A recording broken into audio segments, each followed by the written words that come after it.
50% से ज्यादा भारत की पुलिस मुसलमानों को अपराधी समझती है। जेल में मुसलमानों की संख्या प्रतिशत के हिसाब से जनसंख्या की प्रतिशत से ज्यादा है। देश में सिर्फ 3% सरकारी नौकरियां मुसलमानों के पास है। देश के सिर्फ 4% मुसलमानों के पास कॉलेज की डिग्री है। भारतीय कंपनियों में सिर्फ 3% लोग मुसलमान हैं। देश भर में मुसलमानों के साथ मकानों के मुद्दे पर भेदभाव किया जाता है। क्या भारत में मुसलमान होना एक जुर्म है? आज मुसलमानों की यह स्थिति क्यों है? भारत के मुसलमान अपनी यह स्थिति सुधारने के लिए क्या कर सकते हैं? अगर आप चाहते हैं कि आपके साथ जो भेदभाव किया गया हो वह आगे आने वाली नस्लों के साथ ना किया जाए, अगर आप चाहते हैं कि आपके बच्चे और रिश्तेदारों के साथ प्रताड़ना ना किया जाए, अगर आप चाहते हैं कि मुसलमानों की स्थिति भारत में सुधरे, तो यह वीडियो आखिरी तक देखें और जानें कि भारत के मुसलमान आज क्या कर सकते हैं। सत्यमेव जयते यूट्यूब चैनल में आपका स्वागत है। आज की वीडियो में हम जानने की कोशिश करेंगे कि भारत के मुसलमानों के साथ भेदभाव के जमीनी सच क्या है। इसे हम भारतीय पुलिस, भारत की न्याय प्रणाली, भारत के जेलों की आबादी,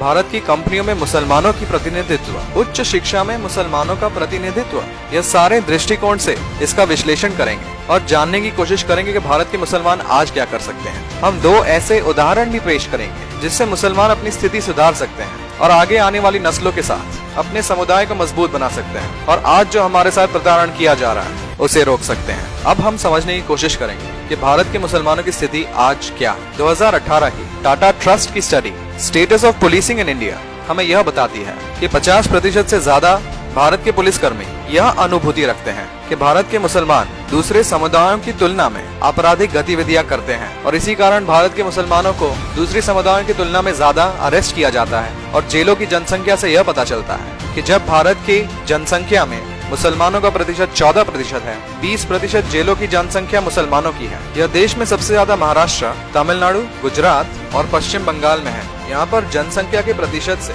2 प्रतिशत से मुसलमानों को अरेस्ट किया जाता है। उनको औसतन 10 साल जेलों में रखा जाता है। उनकी जिंदगियां बर्बाद की जाती है।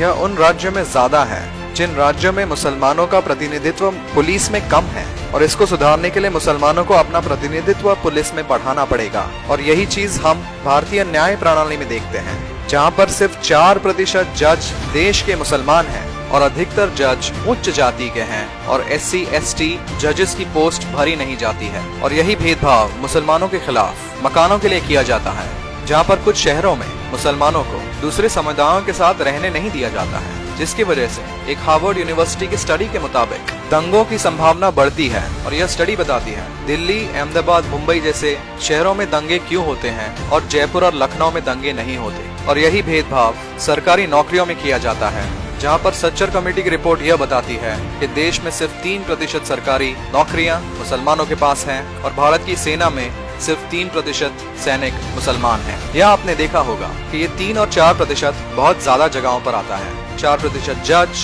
3% सरकारी नौकरियां, 3% देश में सैनिक, भारतीय कंपनियों में 3% मुसलमान कर्मचारी। और इसका हम संबंध निकालने की कोशिश करें तो हमें यह समझता है कि या तो मुसलमान अपने आप को देश में भेदभाव का शिकार समझ सकते हैं, या तो यह देख सकते हैं कि भारत में कॉलेज डिग्री पाने वाले सिर्फ 3% लोग मुसलमान हैं, कि 40% से ज्यादा मुसलमान इस देश के अशिक्षित हैं। ये समुदायों में सबसे ज्यादा बड़ा प्रतिशत है जहाँ पे लोग अशिक्षित हैं और मुसलमानों की औसतन पढ़ाई इस देश में सिर्फ 6वीं पास है। यह सारी मुश्किलात जो हमने आपको बताई हैं उसका कारण साफ तरीके से शिक्षा है।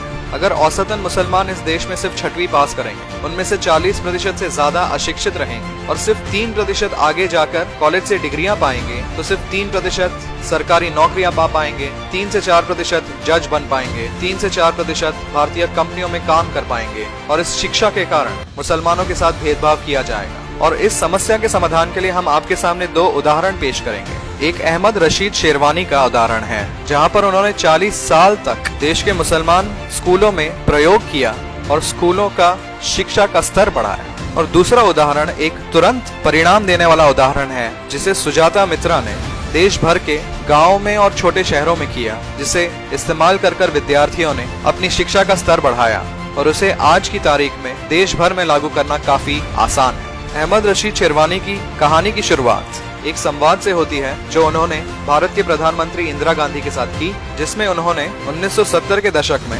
मुसलमानों के प्रतिनिधित्व की बात की और कैसे सिर्फ 2% सरकारी जॉब्स में और 3% कॉलेज डिग्री पाने वाले मुसलमान हैं। इस मुद्दे पर बात करते करते इंदिरा गांधी ने उन्हें यही कहा कि जब तक भारत के मुसलमान पढ़ नहीं पाएंगे तब तक अपना स्तर कैसे सुधार पाएंगे। इससे अहमद रशीद शेरवानी क्रोधित हुए और उन्होंने सच जानने की कोशिश की और उन्होंने विश्वविद्यालयों से आंकड़े निकालकर समझने की कोशिश की कि मुसलमानों का प्रतिनिधित्व उच्च शिक्षा में कितना है। और सीबीएसई और विश्वविद्यालयों से उन्हें यह पता चला कि जब मुसलमानों के खिलाफ भेदभाव बहुत कम था, तब भी मुसलमानों का प्रतिनिधित्व सरकारी नौकरियों में और उच्च शिक्षा में सिर्फ 2 या 3% ही था। और मुसलमानों के लिए यह सोचने की बात है कि 40 साल में मुसलमानों का स्तर सरकारी नौकरियों में और उच्च शिक्षा में 2 या 3% से ज्यादा नहीं बढ़ा है।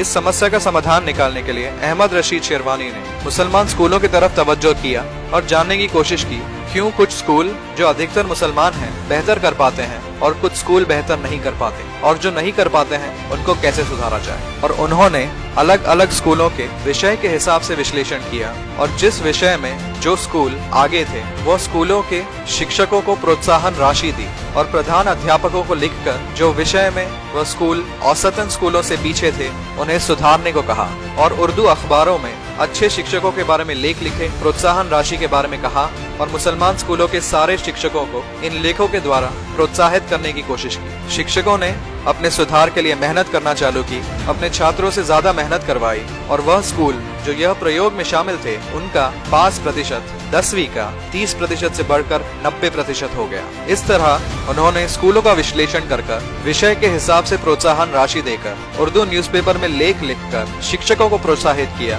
जिन्होंने छात्रों को प्रोत्साहित किया। पर उन्हें यह करने के लिए लगातार 30 साल का प्रयास लगा। अब हम सुजाता मित्रा के होल इन द वॉल प्रयोग की बात करेंगे, जहाँ पर उन्होंने देश भर के छोटे गाँवों में और छोटे शहरों में यह प्रयोग का इस्तेमाल किया। उन्होंने छोटे छोटे कमरे बनाए, वहाँ पर बच्चों के लिए कंप्यूटर लगाए, सोलर पावर से उन्हें इलेक्ट्रिसिटी दी, हर गांव में एक व्यक्ति को उन कंप्यूटर के लिए जिम्मेदार बनाया और उस गांव के छात्रों को एक विषय के बारे में कंप्यूटर के द्वारा अभ्यास करने को कहा और 2 महीने बाद वापस आकर उसी विषय पर छात्रों की परीक्षा ली। उन्होंने यह समझा कि हर गाँव में छात्रों ने अपने छोटे छोटे समूह बना लिए और अपनी जिज्ञासा से उस विषय का शोध किया, एक दूसरे से उस विषय के बारे में बातें की, अपनी समझ बढ़ाई और 2 महीने बाद परीक्षा में उन छात्रों के अंक कक्षा के प्रशिक्षित छात्रों के बराबर थे। उन्होंने यही प्रयोग बच्चों की अंग्रेजी सुधारने के लिए किया, बच्चों का गणित सुधारने के लिए किया, बच्चों का विज्ञान सुधारने के लिए किया और इसके लिए हर गांव में जो जिम्मेदार व्यक्ति रखा गया था उसका प्रोत्साहन बहुत जरूरी था,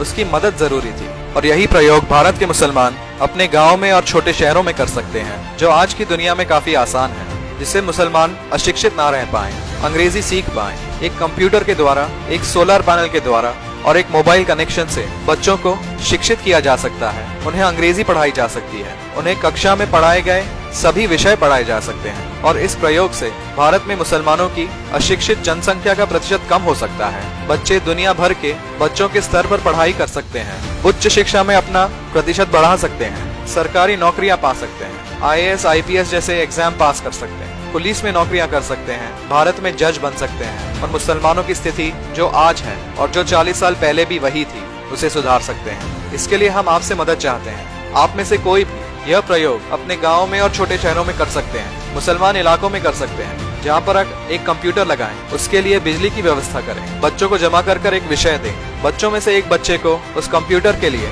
जिम्मेदार बनाएं और 2 महीने बाद उनकी परीक्षा लें और हमारे साथ इस प्रयोग का परिणाम शेयर करें। हम जरूर आपसे बात करेंगे, हम परिणाम सुधारने की कोशिश करेंगे और मुसलमानों को दिखाने की कोशिश करेंगे यह प्रयोग हमारे समुदाय में किया जा सकता है और उसे हम कैसे सफल कर सकते हैं। अगर आपको हमारी वीडियो और सोच पसंद आती है तो यह वीडियो लाइक करें, हमें कमेंट सेक्शन में बताएं कि आप सुधार के लिए क्या सुझाव दे सकते हैं और इस वीडियो को ज्यादा से ज्यादा लोगों तक पहुंचाएं ताकि हम अपने समुदाय में यह प्रयोग कर पाएं और इसे सफल करने की कोशिश कर पाएं। देश के मुसलमान जाग चुके हैं, अगर हम सुधरेंगे नहीं तो हमारा नाश हो जाएगा। मुसलमानों को शिक्षा की जरूरत है, चलिए हम एक दूसरे की मदद करेंगे। जय हिंद, सत्यमेव जयते।